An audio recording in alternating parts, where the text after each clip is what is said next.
Hello students, welcome again. और बच्चों, आज की इस वीडियो में डिस्कस करेंगे वर्कशीट नंबर 4 सोशल साइंस की। ये बच्चों वर्कशीट है आपकी क्लास 7th के स्टूडेंट्स के लिए, जो कि आपके लिए 2 अक्टूबर 2020 के लिए शेड्यूल की गई है। इंग्लिश मीडियम की वर्कशीट है जो आपको अपनी SST की कॉपी में करनी है।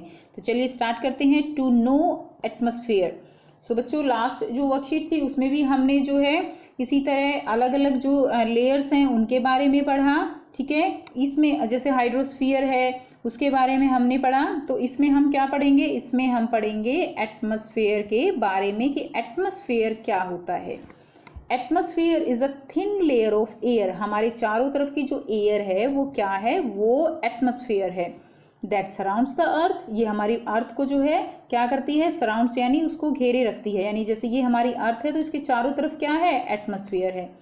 The gravitational force of the earth hold the atmosphere around it. बच्चों, जो अर्थ है उसका अपना एक ग्रेविटेशनल फोर्स होता है, एक ग्रेविटी होती है जिसके कारण जो अर्थ है वो चीज़ों को बांध के रखती है।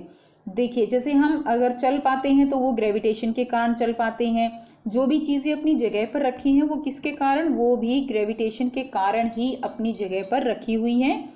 ठीक है, तो अगर ये ग्रेविटेशनल फोर्स ना हो, ये बल ना हो, तो एटमॉस्फेयर भी नहीं होगा। ये ग्रेविटेशनल फोर्स ही है जो एटमॉस्फेयर को जो है बांध कर रखता है। अब ये एटमॉस्फेयर क्यों जरूरी है?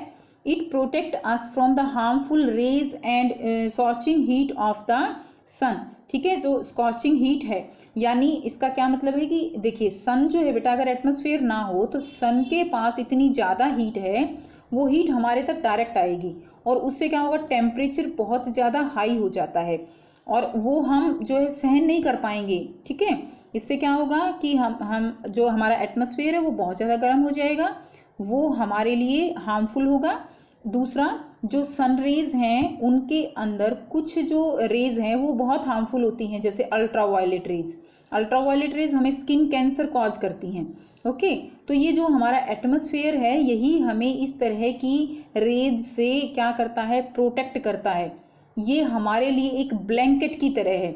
जिस प्रकार अगर हम ब्लैंकेट ओढ़ लें और हम जो है रेज से प्रोटेक्ट हो सकते हैं, ठीक है, इसी तरह ये भी हमारे लिए एक ब्लैंकेट का काम करता है हमारी अर्थ के लिए। तो ये हमें जो बहुत ही ज़्यादा हाई हीट है, स्कॉचिंग हीट, उससे हमें प्रोटेक्ट करता है।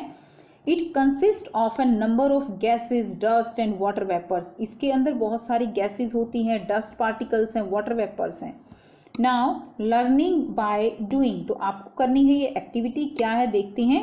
We see various incident in atmosphere like flying of aeroplane. तो हमारे एटमॉस्फेयर में बेटा बहुत सारी एक्टिविटीज़ होती हैं, like flying of airplane, flying of birds, जो है ट्विलाइट ऑफ स्टार्स, या आप कह सकते हो ट्विंकलिंग ऑफ स्टार्स जो है।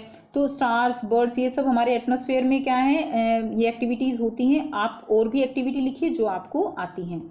Make a list of such incident and explain the importance of atmosphere. तो बच्चों, आप और भी एक्टिविटी लिख सकते हैं। इम्पोर्टेंस ऑफ एटमॉस्फेयर में क्या लिखेंगे? ये देखिए यहाँ पे जो है, यहाँ से लिख सकते हैं। इम्पोर्टेंस क्या है? It protect us from the harmful rays and scorching heat of the sun. Okay, it consist of a number of gases, dust and water vapours. और भी लिख सकते हो आप कि the oxygen gas which is present in atmosphere we breathe through by this gas. Okay, so or you can say oxygen gas is the lifeline of our life. Okay, अब देखिए, let's know the air in the earth atmosphere is made up of approximately 78% nitrogen and 21% oxygen. तो बच्चों, air के अंदर, अर्थ के atmosphere के अंदर जो है अलग अलग डिफरेंट गैसेस प्रेजेंट हैं और उन गैसेस में सबसे ज़्यादा जो अमाउंट है वो कौन सी है? नाइट्रोजन। नाइट्रोजन को हम N2 से दिखाते हैं बेटा, आप याद कर सकते हो। तो वो कितनी है? 78% जो है नाइट्रोजन है। और 21% क्या है? 21% ऑक्सीजन गैस प्रेजेंट है। Air also has small amount of lots of other gases like carbon dioxide, neon and hydrogen. तो बच्चों, और भी इसमें गैसेज होती हैं जो कम क्वांटिटी में प्रेजेंट हैं, लाइक कार्बन डाइऑक्साइड गैस है वो 0.03% है। ठीक है, हाइड्रोजन गैस है, उसके अलावा बच्चों नियोन गैस है। तो ये सारी गैसेज जो हैं ये प्रेजेंट हैं कहाँ पर? एटमॉस्फेयर में। ओके, अब देखिए नेक्स्ट क्या है? The portion of earth where life exist is called biosphere. तो तो बच्चों जो अर्थ का पोर्शन है जिसको हम बायोस्फीयर कहते हैं वहां पर क्या है, लाइफ एग्जिस्ट करती है।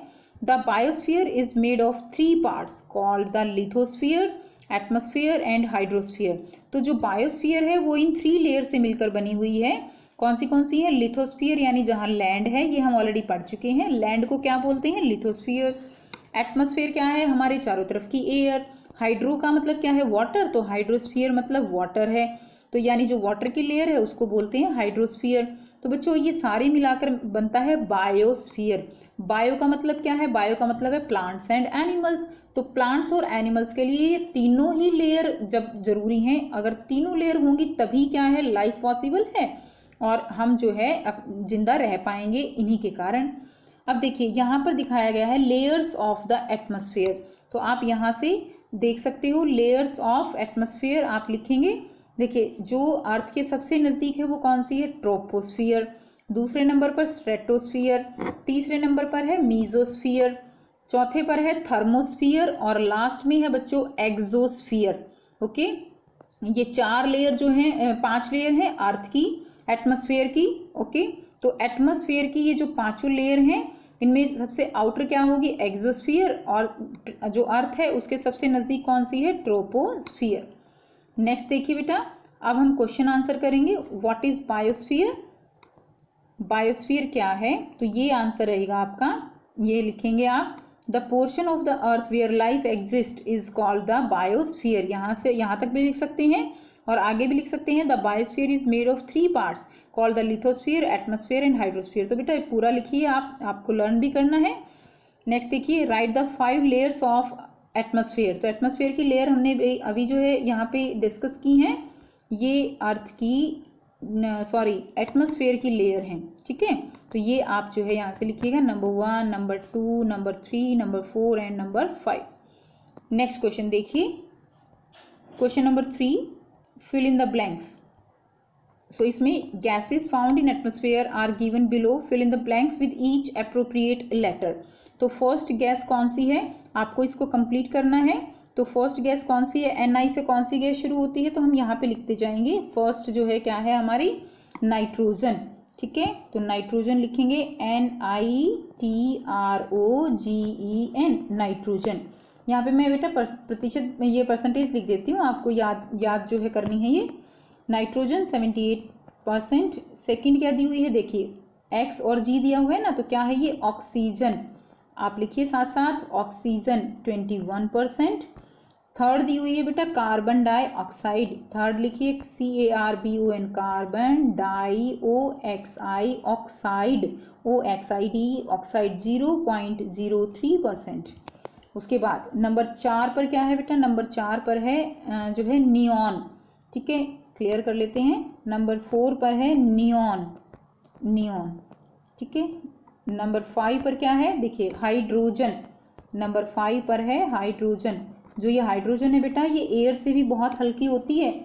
जो बैलून आपने देखे हैं ना, जो इंडिपेंडेंस डे पे भी छोड़े जाते हैं, वो ऊपर ही जाते हैं हवा में, नीचे नहीं रुकते। अगर छोड़ दिए जाते हैं तो उनमें कौन सी गैस भरी होती है? Hydrogen gas.